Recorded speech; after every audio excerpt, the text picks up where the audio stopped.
Welcome to DNS news. గత కొద్ది రోజుల నుంచి ఎంపీటీసీ జెడ్పీటీసీ అనే పదవులు ఉంటాయా లేదంటే ఈ ప్రభుత్వం వీటిని ఏమైనా తీసివేసే అవకాశాలు ఉన్నాయా అనేది కొంచెం చిన్న చర్చ నడిచేది.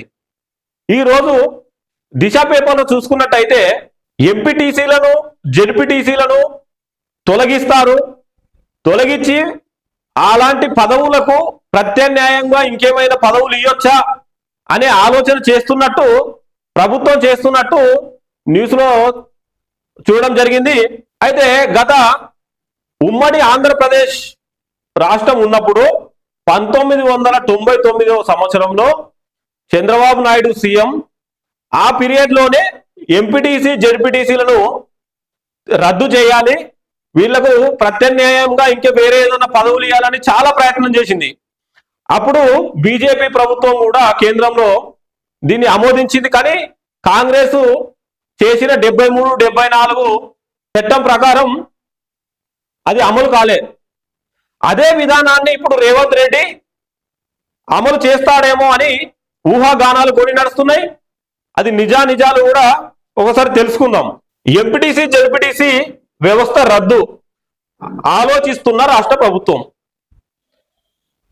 వారికి సరైన అధికారాలు బాధ్యతలు లేవనే ఉద్దేశంతో సర్పంచ్ ద్వారా ఎంపీపీలతో జెడ్పీ చైర్మన్ ఎన్నుకునే పరోక్ష విధానంపై సమాన ఆలోచనలు చేస్తుంది.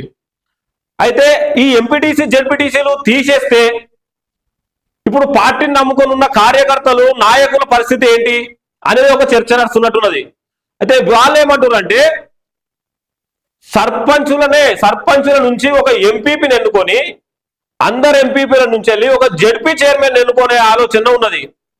అంటే కొన్ని వందల మంది పార్టీ కోసం కష్టపడి పార్టీయే దైవంగా చూసే వ్యక్తులు ఏదో పార్టీ నుంచి మాకు ఒక పదవి ఉండాలి, పదవి ఉంటే మేము ప్రజలకు సేవ చేస్తామనే ఉద్దేశంతో ఎంతో మంది ఉన్నారు నాయకులు.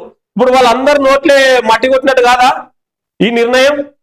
అధ్యయనం చేయాలని పంచాయతీరాజ్ శాఖకు ఆదేశం. ఈ నెల 23న కేబినెట్ భేటీతో చర్చ.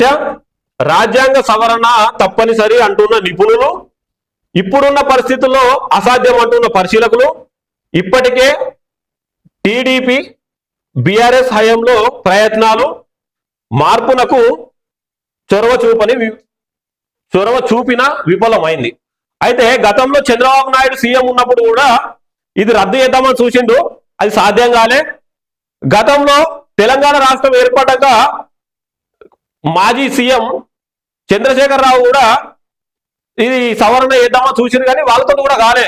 ఇప్పుడు రేవంత్ రెడ్డి నేను చేస్తా అంటాడు. ఇది వాస్తవంగా ఇది సఫలం అవుతుందా లేదంటే విఫలమవుతుందా వేచి చూడాల్సిన పరిస్థితి ఉన్నది. ఇంకేం చెప్తున్నారో చూద్దాం. ఇగో రాష్ట్రంలో ఎంపీటీసీ జెడ్పీటీసీ వ్యవస్థను ఎత్తివేసేందుకు రాష్ట్ర ప్రభుత్వం ప్రయత్నాలు చేస్తున్నది. ఎంపీటీసీ జెడ్పీటీసీ వ్యవస్థ వల్ల పెద్దగా ఉపయోగం ఏం లేదని, ఆ వ్యవస్థ ద్వారా ఎన్నికైన వారికి సరి అయిన అధికారాలు బాధ్యతలు లేవనే ఉద్దేశంతో ప్రభుత్వం ఆలోచన చేస్తున్నట్టు సమాచారం. ఎంపీటీసీ జెడ్పీటీసీ సభ్యుల స్థానంలో సర్పంచులు, ఎంపీపీలు జెడ్పీ చైర్మన్లను ఎన్నుకునే పరోక్ష విధానాన్ని తీసుకురావాలని ప్రభుత్వం ఆలోచించినట్టు తెలుస్తుంది. దీనిపై అధ్యయనం చేసి నివేదిక ఇవ్వాలని సర్కార్ పంచాయతీ శాఖను ఆదేశించినట్లు సమాచారం.